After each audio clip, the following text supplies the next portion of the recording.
involved in the to and fro there. What we're going to do today is just have the briefings on the individual chapters, and so we're not going to make any decisions today, but and I think we'll go through the briefings, and then we'll just have a short period for any initial questions. But just remember that we'll come back next Friday, and I haven't even looked at my diary next Friday, but it's probably awful. But we'll come back next Friday and have the votes on it, and maybe people can in that week take the time to sort of go through it. We haven't got a full day next week. We've got other committee meetings already set up, so we may have to review how we notify these chapters. Phil? I'm just going to ask, in terms of the process, especially because we've got the weekend, would it be helpful if, in fact, we compiled our questions and sent them to staff, maybe written, or find a way to have some discussion with some of you? I don't know. Happy for you to do that, absolutely. Yes, I think we will need to make some more time available apart from the 2 hours. I was just going to add, Madam Chair, that we don't have the presentation for natural hazards for you here today for stage 2 because some of the maps were incomplete. So next Friday we would have to do that presentation as well. Right. And then look at the recommendations. But happy to take any questions, and we can go through those next Friday after the natural hazards presentation before we do any recommendations. Okay, right. So let's just see how we go today. Right. Oh, and of course we've got the adjournment at 12, yes. And I'll be getting someone to chair the meeting. If Jamie's not here, then I'll have to get the meeting to elect someone to chair the meeting. Are you going to be here all morning? No, it's not at 12. It's between 11 and 12. I need someone. Okay, so maybe someone else could chair the meeting between 11 and 12. Then I'll come back at 12. And we've got the global wave, which is our opportunity as a council to contribute to a worldwide global wave, and as an introduction to the nuclear non-proliferation treaty talks on the other side of the world, and our contribution to that will join all of the other contributions from around the world, and that's at 12 o'clock. Sorry, I didn't know about the... Yeah. Yeah. Less than half an hour. Yeah.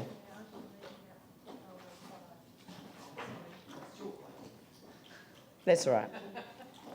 And we've got some outside speakers coming. We've got Gary Moore, who was the first chair of the Mayors for Peace, and Kate Jews as well.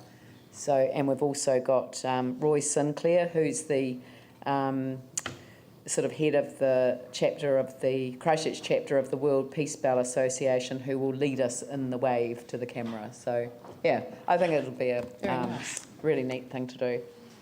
Right. So, just before we begin, if I could just bring your attention to where we are at. The Stage 3 chapters are new chapters that you have not seen before. The purpose of these briefings is for us to familiarise you with them and the Section 32s, and then for you to take your time over the next week to look through them, give me any questions, and then we will deal with recommendations hopefully next Friday. So the first step in taking these chapters on board, of course, is for you to approve them to go to the ministers for their comments. And indeed, that's what the recommendations will be about next Friday. There will also be some recommendations to amend some of the information that's gone to you, because again, there have been things that have been changed at the last moment. So again, we'll deal with those recommendations on detail next week. So we can begin with the Central City chapter. This is This chapter and the natural and cultural heritage chapters are the largest chapters pages wise. This chapter has everything in it related just to the geographical area of the central city. So Peter Eamon is coordinating it and leading it, but as you'll see, there are a lot of staff behind me who have had input into it. Over to you, Peter. Okay. Yes, as Bridget said, my main role has been as coordinator along with Kimberly Rolton, and certainly the chapter authors and the technical experts are here if we've got particularly burning questions to ask today, to answer those. And also I'm proposing to skip fairly lightly over the natural and cultural environment issues in the central city, natural hazard and so forth, because you'll be getting much fuller presentations on those, other than perhaps highlighting a few things that are particularly relevant to the central city. The presentation actually includes recommended amendments and resolutions, but I'll skip over the resolutions and just mention the nature of the amendments as we go. So as Brigitte said, the chapter is a self-contained chapter, so it has everything in it. It doesn't rely on reference to any other parts of the plan. It has its own set of definitions, other than in terms of strategic directions. As you'll be aware, the Canterbury Earthquake Recovery Act requires that the plan be consistent, that our proposed plan be consistent with the Christchurch Central Recovery Plan. So that recovery plan introduced and amended and deleted various objectives, rules and policies. And so where it has made those amendments, the council is quite limited in terms of what it could do in this chapter. As noted in the bullet point there, the provisions therefore largely reflect what is already in the Christchurch Central Recovery Plan and our operative plan. The only differences tend to be where the Central City Recovery Plan did not deal with an issue. So there's more scope for something different in those circumstances, or where particular circumstances have required a different approach. As an example, there's been a recent case that concluded that it was not legally appropriate to require the use of resource consents to approve ODPs, outline development plans, and then require compliance of other developments with that outline development plan. Now that's the outline development plans were required for the central part of the central city, the core area, for any development. So that approach has been changed, and you'll see that when we get onto the commercial zones, to require restricted discretionary applications. So there have been some changes, but they're fairly limited, and that's why this presentation will really just highlight those significant changes from the operative plan. And just to remind you all, of course, this chapter only relates to the geographic area of the central city that's defined by the 4 AVs. Mm. Does that include both sides of the 4 AVs or just the Internal side. Yeah. So in Just Beely internal. Ave, it doesn't include the northern side of Beely Ave. Right, and for Morehouse as well? Same. Doesn't Same for all. include the southern side. But it goes to Dean's Ave, not Rolleston Ave. Far side of Hagley Park. Yep.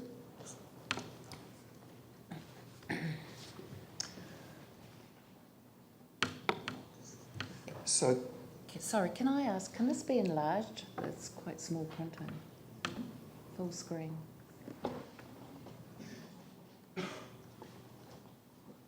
so the one of the changes, and it's really almost more a formatting change, is that we've taken some of the objectives and policies that were scattered through various zones in the CCRP and put them into a general central city objective section. Now that was done because some of those objectives and policies related to more zones than just that zone in which it was put, and so we thought it was useful to put those more overarching objectives and policies into a front section. So for example, the whole principle of having a contained retail area in the centre and then restricting retailing around that, that's now reflected in the objectives, the general objectives, rather than sitting just in the central city business zone. But the effect of those objectives, the outcomes are seeking still the same. I've mentioned the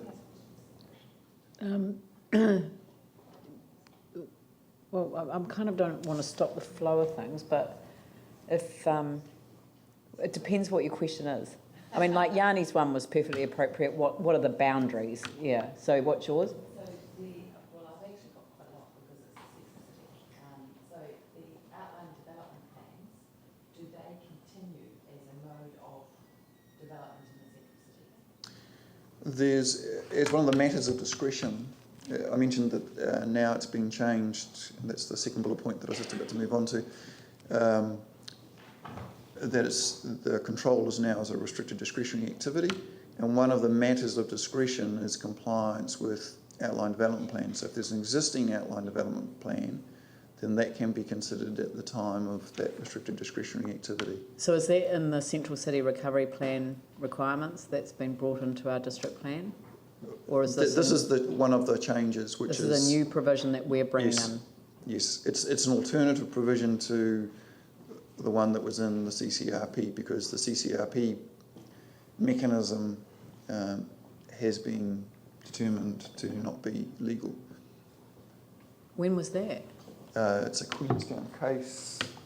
Mark Stevenson can probably tell us because he's the expert on that. There was a case in Queenstown June of last year, in fact, where a plan change that Queenstown Lakes District Council were promoting.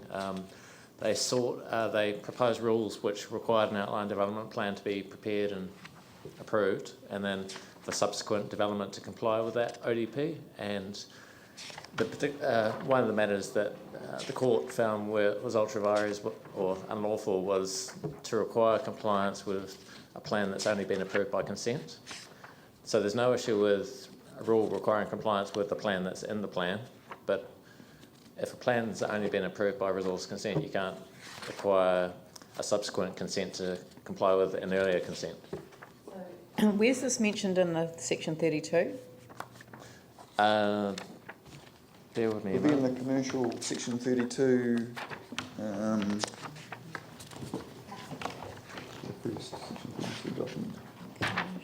Transport. Subdivision.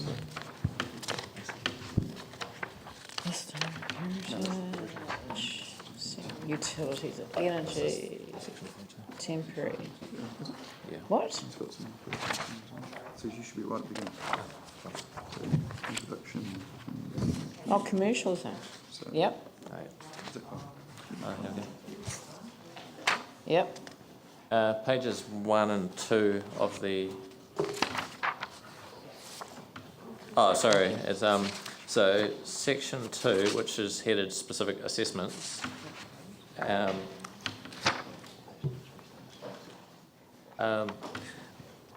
If I take you to section 2.1, which is headed commercial zones, and then over the page from that, it starts at the bottom, under the heading requirement for an outline development plan in compliance with it in the retail precinct of the Central City Business Zone. And there's page 2 then goes on, all of page 2 talks about what I've conveyed in part. A rule that does not specify an activity, it only specifies a requirement for approval of a development plan is ultra vires. And it's ultra vires the RMA, is it? It was in the context of the Resource Management Act that decision by the court was made. The proposed rule is still seeking the same outcome of integration and connectivity between different developments in the retail precinct. It's not diminishing the outcome we want, it's just a different method. So rather than requiring an outline development plan for an area of 7,500 square metres across multiple locations, it's saying that all developments in the retail precinct has to come forward for consent, and that amongst other matters we'll consider the integration of that development with its surroundings. And the ODP process was very much to achieve that connectivity with the surroundings, to ensure sharing of, where possible, of parking and access. In my mind, the outcome is really the change in the method rather than changing the outcome that we're proposing. But, I mean, hasn't it been the 7,500 square metres? Hasn't that actually been the problem in the CBD? No, we don't have a choice around it, but, I mean, isn't this something that we could highlight? Because, you know, the intention behind it, you know, and this is why I always say that for every planned consequence, there can be an unintended consequence. And the planned consequence of this was to ensure that people, you know, couldn't kind of hold out, but it's actually created a worse holdout provision because people, you know, play games over the 7,500 and putting it all together. Yeah, we're getting rid of the 7,500 threshold and saying any development requires consent, and that in assessing those consents we'll consider the integration of that individual development with its surroundings. So. Oh, okay, so there's 7,500, so that phrase that's in there is what's in our current plan, and that's going, is it? The requirement for an outline development plan for a minimum area of 7,500 square metres is going. Pardon? No. This has got to go to the minister. So, but when we, because I have to say that. So just run me through the argument. So I'm just going to pretend that I'm the minister receiving this advice from the council that they're not going to proceed with the 7,500 square metre requirement. But you're saying that instead there's going to be a restricted discretionary activity around what? Rather than the operative provision which requires an outline development plan for a minimum area of 7,500 square metres, council's putting forward that any development is required to obtain resource consent as a restricted discretionary activity, and that will consider, amongst other things, the connectivity through the blocks. Which was the intention of the 7,500, but it was a rough and ready measure that actually didn't work and is, in my view, held up retail development. Yeah. I know. Well, apart from the core area, which includes our car park. And the proposed consenting requirement will enable integration of development with its surroundings. It will enable consideration of access and connectivity, which the same thing. Access and connectivity, which parking. were the same things that were intended to be covered by the ODP process. That is exactly right. Well, that's great. Oh, well, I'm actually pleased that you asked that question, Councillor Butt. Very pleased. Can we then just find out a few more things? Because clearly, I mean, words on paper don't. Sorry, they're just not quite as exciting as actually hearing what's going to happen. So yeah, but can we carry on through? But hearing that the ODP was actually ultra-vires is really fantastic. So I'm assuming that has to go now, does it, if it's already ultra-vires? No. No. Really? You just Somebody has to it? challenge it. I mean, Okay, it's so an you have to go individual through the case. hassle. There is a process. So we're taking a precedent, and actually the way I read that section 32, it says recent case law suggests that it could be ultra-vires. Okay. So it doesn't say it is ultra-vires. No, our legal advice is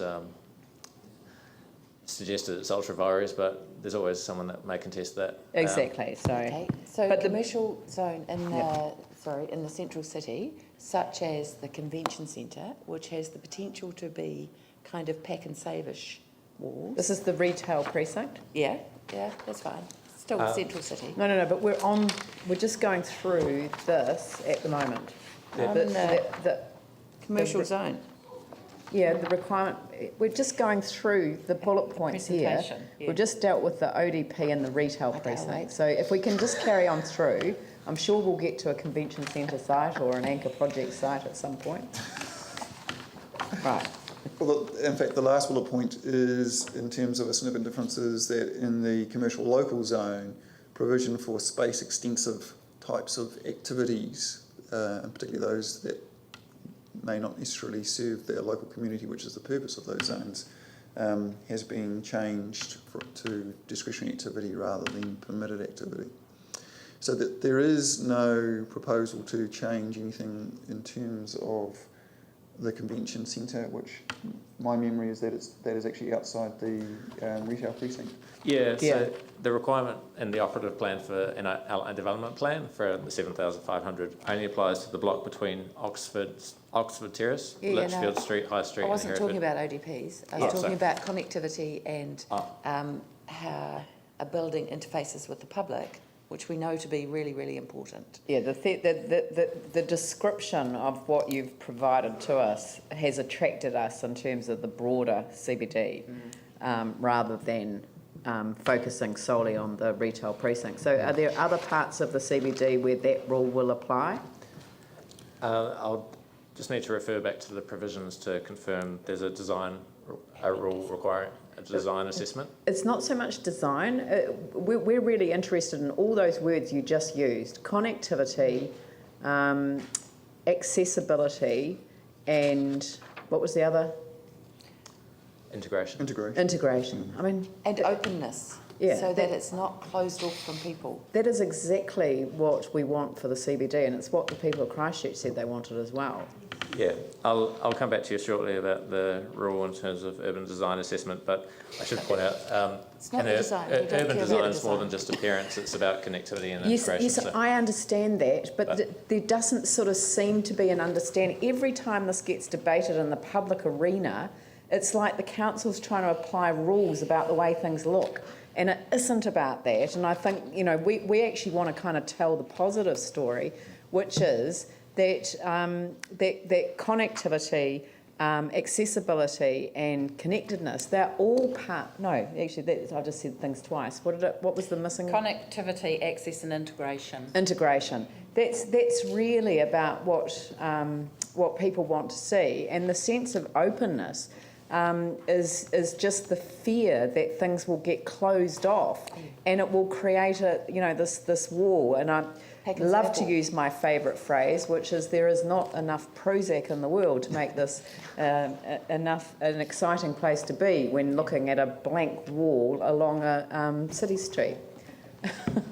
Just building buildings, it's building the spaces. I know. And the buildings make the spaces if they're allowed to. Well, so And that is a wider sense of urban design. That is what urban design does. It is not just about how a building looks. I know, but the public don't Yeah, no, necessarily it's the wrong see words. that It's the because wrong words. we Yeah. get attacked in the public Again last arena night. Yeah. for wanting things to look the way that we want them, and it's not about No. that. So I kind of want to lift the level It's of not just debate about around that. the CBD That's right. because people are really keen to see a So great our- place. Our concern, and you would have been at the Charles Montgomery thing the other night, about how they measured the happiness Yes. of people Yes. when they were standing outside Yes. small shops as opposed to a blank Yes. wall, and how dramatic Yep. was the difference. And we all know that, so what we're terrified of is big walls, potentially sort of pack and save type walls with a building like the convention centre. And what we're desperately trying to avoid is having those pack and save type walls around a convention centre. And I know it's called urban design for urban planners, but for normal people, for other people, sorry, my apologies. For other people, urban design is the wrong term, and it's not what we understand by it. So Well, when potentially come to we the can convention add, I perfectly understand what you're saying. In the wide world, the term urban design absolutely is understood to mean those things, but if you prefer, we can add some I'm other not- language or words alongside the urban design Yeah, a status. description of that's what not urban that's not a design, problem.